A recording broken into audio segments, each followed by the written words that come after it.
శ్రీకృష్ణ భగవానుని ఆరాధనలో, గోవుల పోషణలో, గ్రామీణ వాతావరణంలో కృష్ణ భక్తి తత్వం పరిమళాలు వెదజల్లుతోంది. New Govardhana village, new Gokul village అనే 2 హిందూ గ్రామాలు ఆస్ట్రేలియా నేల మీద కృష్ణ నామాన్ని భక్తితో జపిస్తున్నాయి. భారతదేశం వెలుపల చాలా హిందూ దేవాలయాలున్నాయి. అయితే ఇలా భారతీయ రీతిలో 2 అచ్చమైన హిందూ సాంప్రదాయ గ్రామాలు నిర్మించబడ్డం, అది కూడా విదేశీయులే ఏర్పాటు చేసుకోవడం గమనించాల్సిన విషయం. ఇప్పుడు న్యూ గోవర్ధన గ్రామం చూద్దాం పదండి. ఆ పల్లె వాతావరణం గమనించండి. ఆవుల్ని తోలుకుపోతున్నారు. గోధూళి లేస్తే బాగానే ఉండును, కానీ అక్కడంతా పరిశుభ్రంగా ఉంటాయి కనుక రహదారుల మీద దుమ్ము లేదు.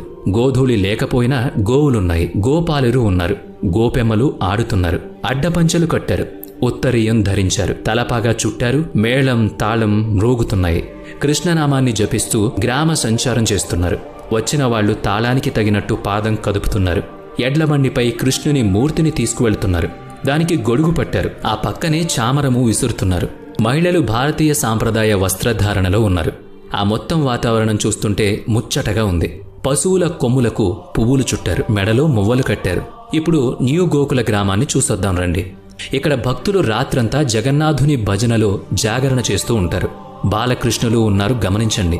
చిలిపి కృష్ణుడిగా ఉన్న ఆ చిన్నవాడు కృష్ణుడి మాస్క్ పెట్టుకున్నాడు, చూసారా? పిల్లల కేరింతల్లో సహజంగానే భగవంతుడుంటాడు.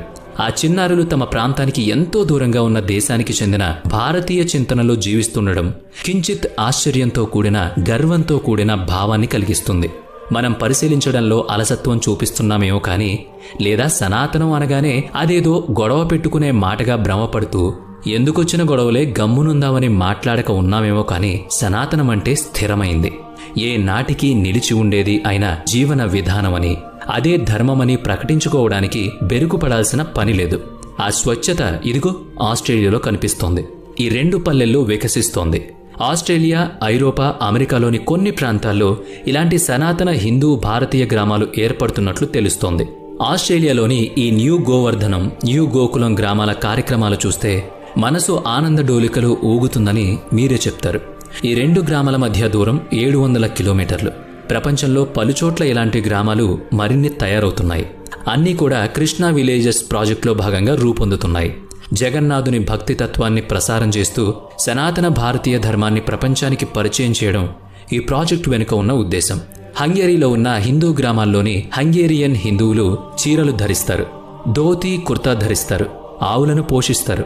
ఆ గ్రామాల్లో ప్రజలు సనాతన భారతీయ ధర్మాన్ని అనుసరిస్తారు. ఆస్ట్రేలియాలోని ఈ 2 గ్రామాల్లో కూడా సనాతన ధర్మం అవలంబింపబడుతోంది. పర్వత ప్రాంతాల నడుమ పచ్చని పర్వతాల మధ్య 1000 ఎకరాల్లో విస్తరించిన గోవర్ధన గ్రామం చూస్తే మీరు నమ్మలేని అనుభూతిని పొందుతారు. ఆస్ట్రేలియాలోని న్యూ సౌత్ వేల్స్ ప్రాంతంలోని ట్వీట్ వ్యాలీలో గోవర్ధన గ్రామం ఏర్పడింది. జగన్నాథునితో కలిసి గోవులతో సహా గ్రామ ప్రచారం, శంఖనాదం, మృదంగ వాదనం, తాళ లయలు, హరేకృష్ణ నామజపం, ఆ వెనుకనే సన్నాయి మేళం వింటుంటే ఆహ్లాదంగా అనిపిస్తుంది. హార్మోనియం, కంజీరా వాద్యాలు మొత్తం దృశ్యానికి తగిన శృతిని సమకూరుస్తున్నాయి. ఇది అక్కడ ప్రతిరోజు జరిగే ఒక కార్యక్రమం. శ్రీకృష్ణుని కీర్తిస్తూ పాటలు పాడడం మాత్రమే కాదు, ప్రతి ఏడాది జగన్నాథ రథయాత్రను నిర్వహిస్తారు. సనాతన హిందూ పండుగలన్నిటినీ వేడుకగా చేసుకుంటారు. గోవర్ధన గ్రామం ఉన్న చోట వ్యవసాయం చేసేవారు ఎక్కువగా ఉన్నారు. సహజంగానే రైతులు, గ్రామీణులు అయిన స్థానికులకు ఈ గోవర్ధన గ్రామం ఒక దర్శనీయ స్థలంగా మారింది. అది మెల్లగా ఆస్ట్రేలియాలోని వివిధ ప్రాంతాల్లో ఉన్న ఆస్ట్రేలియా వాసులకు సనాతన ధర్మం రీతుల్ని పరిచయం చేసింది. అందులోని ప్రకృతి తత్వాన్ని బోధించింది. ఇక్కడున్న భక్తి వేదాంత గురుకులంలో విద్యార్థులకు ప్రాచీన గురుకుల రీతిలోనే వేదకాలపు పద్ధతిలో పాఠాలు చెప్తున్నారు. సంస్కృత భాష నేర్పుతున్నారు. భగవద్గీతను వల్లివేయిస్తున్నారు. దైవం పట్ల సమర్పణ భావాన్ని అలవాటు చేస్తున్నారు. సేంద్రియ వ్యవసాయం, గోమాతను పాలించడం, ఆవు పాలతో తయారు చేయగలిగిన పదార్థాలు తయారీ నేర్పించడం, గోమయంతో ఎరువులు తయారు చేసి పంట పొలాలకు ఉపయోగించడంలో శిక్షణ నిర్వహించడం జరుగుతోంది. గోవర్ధన గ్రామంలోని కళాశాలల్లో ఏడాదంతా సనాతన భారతీయ నాగరికత, సంస్కృతి, సాంప్రదాయాల గురించిన వివిధ కార్యక్రమాలను రూపొందించి ప్రదర్శిస్తూ ఉంటారు. జ్యోతిష్యం, ఆయుర్వేదంలలో తప్పనిసరిగా శిక్షణ ఉంటుంది. ఇంతకీ ఆస్ట్రేలియాలో న్యూ గోవర్ధన గ్రామం రూపుదిద్దుకోవడానికి కారకులెవరో తెలుసుకోవాలి కదా. 1977లో ఇస్కాన్ భక్తుడైన సభాపతి దాస్ ఈ గ్రామాన్ని రూపొందించారు. అప్పట్లో 80,000 అమెరికా డాలర్లతో 850 ఎకరాల స్థలాన్ని కొనుగోలు చేశారాయన. ఇప్పుడది 1000 ఎకరాలకు విస్తరించింది. గోవర్ధన గ్రామానికి 700 కిలోమీటర్ల దూరంలో హటర్ వ్యాలీలో 500 ఎకరాల్లో రూపుదిద్దుకున్నది న్యూ గోకులం విలేజ్.